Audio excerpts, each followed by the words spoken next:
Okay, VAR has been a hot topic this week following the Tottenham-Liverpool game, which finished 2-1 to Spurs. There was obviously the goal that should have stood, that didn't. There was a complete failure of the VAR system, both the tech and the human error, well, more the human error than the tech.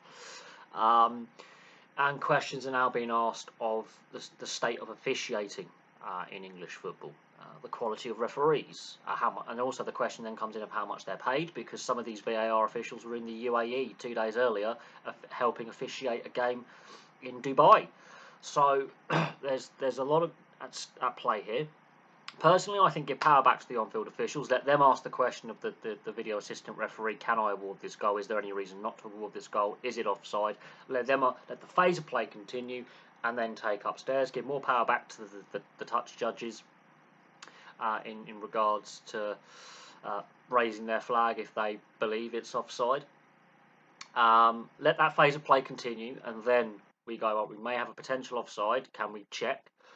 Much like Rugby League and Rugby Union, we've obviously got the Rugby Union World Cup now. We can debate a few of the issues about the Rugby Union World Cup in a separate video in regards to the yellow threshold upgrade to red card, or keep as a yellow, or downgrade a red card TMO review system, because that's got its own issues, and that's basically consistency and interpretation of what isn't, forceful and a high risk of danger and all that BS when it comes to foul play.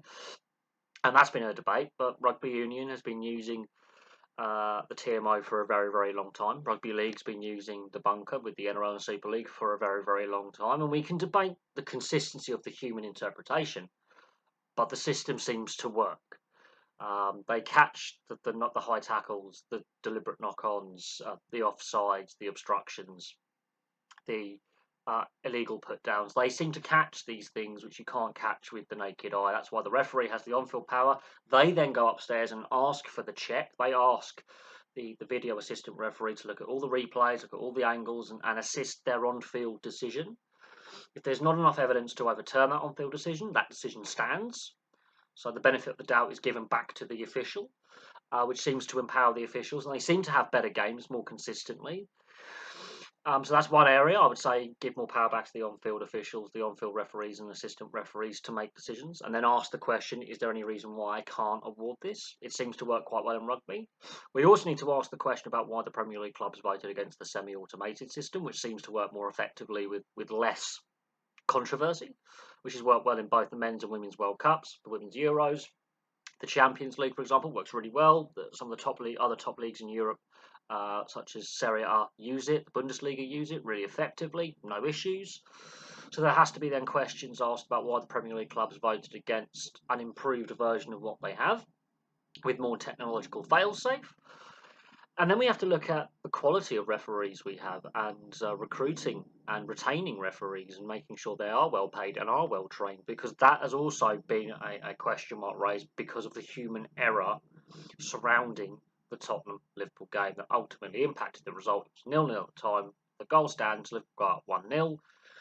Ultimately, Liverpool ended up with 2 players off the field. Finishes 2-1. So in theory, the worst it could have been was a 2-2 draw. Let's think of it hypothetically. But it altered the impact of the game, this catastrophic failure. Now the audio has been released.